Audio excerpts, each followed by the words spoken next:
Meet my GT350R. Now, I know what you're probably thinking, Lauren, that's your dream car. What are you talking about? Yes, it is. So, when I was looking to purchase this car, I watched every single video on YouTube concerning the GT350s, and let me just tell you, there are a few things nobody mentioned before I purchased this car. Some things you would think are obvious. Some things, man, they would have saved me a lot of money. So, whether you're in the market for a GT350 or you're just one of my subscribers here to watch me make a fool of myself, lock in. I'm going to tell you everything I hate about this car, and yeah.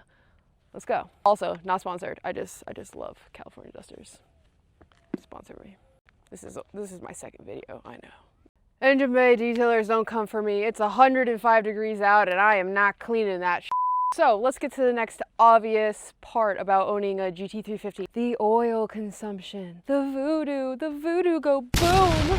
Listen, if you have the means to do it, just be safe. Get a 2019 and up. But just know, she is a thirsty girl. Your oil changes are expensive. They're frequent. The boomers in the forums do them every 500 miles, but listen, I've had no problem every 2,000 miles. This is a 2019 and I've had no issues thus far, but the best way to go about it at the end of the day is if you're purchasing a vehicle, whether it has 50,000 or 5,000 miles, you need to know about who owned it before you. A car with 50,000 miles with great routine maintenance could be way better off than a 5,000 mile car with a horrible owner that treated it like shit. Just make sure you know the history of the GT350 before you get it, because the oil consumption, it looks like it comes down to how it was treated, and some motors were just plain bad. Now, if you want to be a boomer and keep a squeaky clean record and bring it to the Ford dealer for every single oil change, be my guest, have fun paying $450. I'm gonna stay at my local shops that know what they're doing. As long as you have high quality oil and a brain, you should be fine. And I would just be safe and get a 2019 and up, or a really cared for 2016 and 2018. Unless you can get like Jay Leto's car. Technically there was like a 2015 or something. Like 50 of them. But I'm just hanging out with a used Miata, aka painted carbon wheels. These are the price of a used car. They give a lot of people anxiety, and actually half of the people, when they get these cars, they take them off. Now to me, that destroys one of the best parts about owning this car. The R is known for the carbon wing and the carbon wheels. In the backseat delete, blah, blah, blah, no resident, blah, blah, blah, blah, blah. Anyway, the wheels are majority of the experience. Keep the wheels on, don't be a dumbass. I'm a woman. I've had no problem with the wheels. They're in perfect condition. I'm gonna knock on wood after filming this video. But listen, it's part of the experience. I suggest keeping them on. Use the wheels. Now that leads me to the next thing. You see these beautiful tires? The Pilot Cup 2s. They are amazing, but they are expensive. Let's just say I will be buying the rear tires first and then the front tires. I was actually thinking my personal hell would be needing an oil change and 4 new tires on the same day. Let's just say it set me back a little bit. The Pilot Cup 2s are amazing. You will need to change them out sooner than most tires, but they're grippy and they do something I never expected. You see this beautiful rear panel? Well, it's covered in rock chips. You know why? They throw rocks everywhere. I'm going to show you how it destroyed my rear panel, and I'm going to show you an engineering fun fact Ford had to do with the exhaust tips. Too many damn rocks. Oh, what a gorgeous car. Oh. What is that? What is that? Rock chips galore. Ah! Great wheels, but my God. Why do the tires have to be so grippy? Pause. Damn rocks. Also, okay, engineering fact. God, I love this angle. Oh, okay. See the exhaust tips? Yeah. There are so many rocks that get thrown, they actually put holes in the exhaust tips. So there was somewhere for all the rocks to escape to, because it kept getting caught. I wish they put that in the manual, so I would have put PPF on my rear panel, but no. All right, next up, the interior. My car is messy. I literally took it off-roading for you guys. I don't know if you noticed that, so don't mind all the dust. Okay, the interior. Now, I have a dog. I didn't know when I was buying this car that I would have a second dog because of the Alcantara. Now, before this, I only owned cars with black leather interiors, and I never took into account all the additional products I would need to buy for an Alcantara steering wheel. You actually have to brush it too. And on top of that, the beautiful Recaro seats. We all know them. We all love them. However, usually I only have to think about what shoes to wear when I drive a manual car. But thanks to these beautiful Recaros, I now have to think about what pants I'm wearing because I wore a pair of blue jeans and some of the dye actually transferred onto the red. So you gotta be really careful about that, especially if you live in a literal desert like me and you're going to be sweating.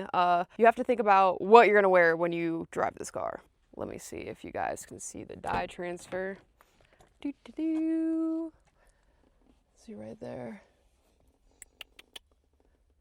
Funny fact about the Recaros, most of the old men that get these cars can't get the Recaro options and have to get a lower trim seat because most of the old men are too fat to fit into the Recaros. So they call them the fat man seats. Ooh, look at the wing. Oh my God. Oh my gosh. Okay, I'm getting distracted. Let's talk about emissions. All right, let's talk about something that is never fun, emissions. When I got this car, I was really excited because finally I have a stock car. I can go through emissions, no problem. I can legally register the car. I was so excited. I was cruising through emissions. Failed. Brother, what? What are you talking about? Apparently, since this car was a garage princess, I got her with only 8,900 miles. The second owner never drove it. The readiness monitors were not turned on all the way. What does that mean? Well, there's this magical thing called the drive cycle.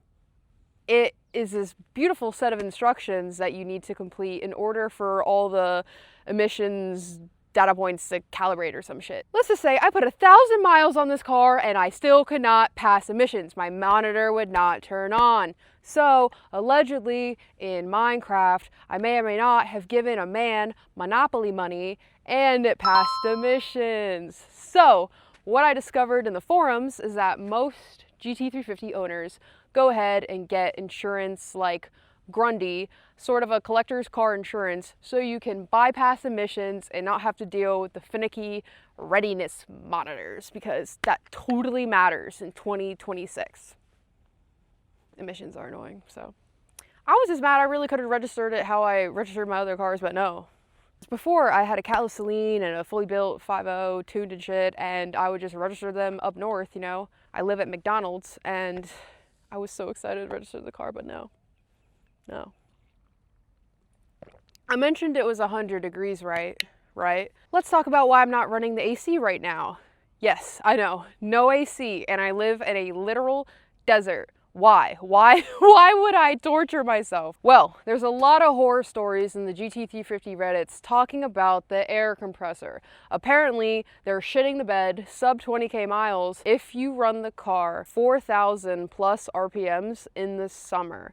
Apparently, there's some relation between the compressor and the RPMs. I don't know, you engineer folk, get into the comments, but I'm gonna baby mine. Long story short, apparently the location of the compressor being underneath the engine makes it a bitch and a half to get out. Because I already have expensive oil change and tires, I don't want my AC compressor blowing up. So I'm running no AC in the summer, which honestly hasn't been bad. As long as the car is moving, there's airflow, all is good. Because I'm already dressing like a race car driver, so I'm prepared to sweat. I don't really care. It's funny, a lot of people actually ordered this car without the AC and the radio because they were options, because it is a literal race car. The back seats are deleted. There's a massive carbon fiber wing and carbon fiber wheels. Why would you need a radio? To be honest, I drive in silence because I'm just listening to the scream of the Voodoo. But hey, to each their own. AC. What do you mean, little lady, no AC? It's a new car. Well, I don't want my compressor blowing up, sir. I got no money. And last but not least, everybody is going to ask you if it is a 350. They're not going to know what the R means. You're going to have to educate every single person, for the most part, that you come in contact with, that this is a 350R. What does that entail? You're gonna become your local 350R ambassador in your hometown because no one seems to know what the difference is and why you paid 20 grand extra. Now, knowing all of that, would I buy a 350R again? Absolutely. She's low, she's thirsty, she has anxiety-inducing wheels and expensive tires, and she throws rocks everywhere. You have to groom the interior, and the engine may or may not explode, and the AC compressor might explode too, but despite all that, nothing outweighs the driving experience of a 350R. I mean, there's nothing like it. If you've never driven one, I suggest finding someone locally that does and get on your hands and knees and beg them to drive it. It's an unbelievable experience, and I'm so blessed to own the car, and I wouldn't trade it for the world, and I can't wait to come back and make a video about all the reasons I love the car and to give you guys a great driving POV so you can hear the sound of the screaming Voodoo. That flat plane crank is just, it's unbelievable. It truly is. Thanks guys for coming back for my second video. It's been really hard to come out of retirement. This video, I actually filmed it 8 times because my audio was corrupted 4 or 5 times. So let's just say I'm getting back in the swing of things. And I mean, it's really intimidating getting back on the camera when it's been years. Bear with me. I'll hopefully be posting once a week. That's the goal. With that saying, as long as I don't have to film the video 8 times again, we should be on a consistent schedule. So we'll be back. See you in the next one. Oh, you thought I'd go this whole video and I wouldn't turn the car on? Let's turn this motherfucker on. All right, don't hate me now. This is not a cold start. It is warm. It is 100 degrees. I had to drive here and the valves are closed.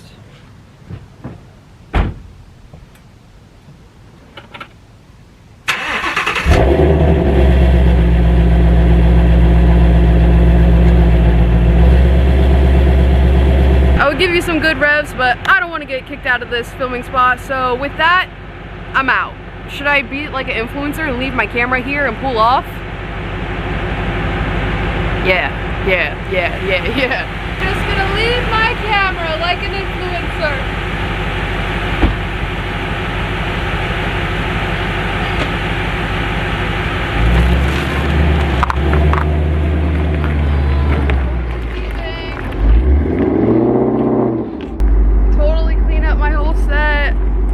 Who's doing this?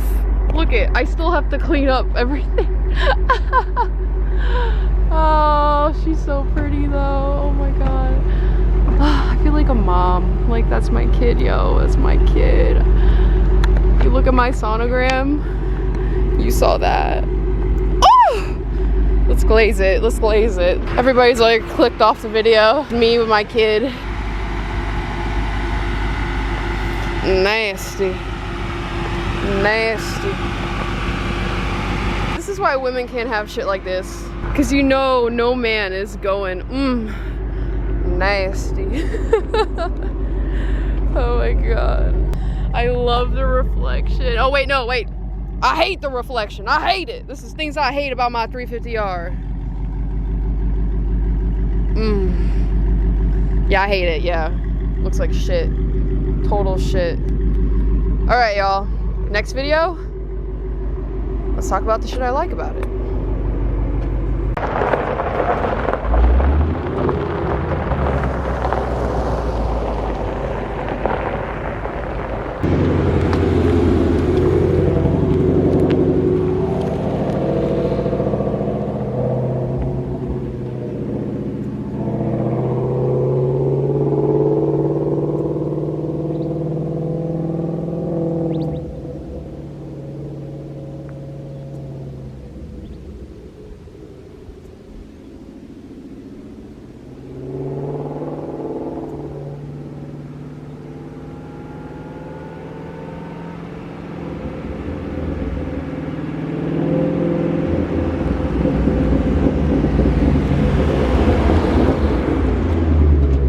See that shit? No excuses. Being a car influencer in the desert is hell. It's hell.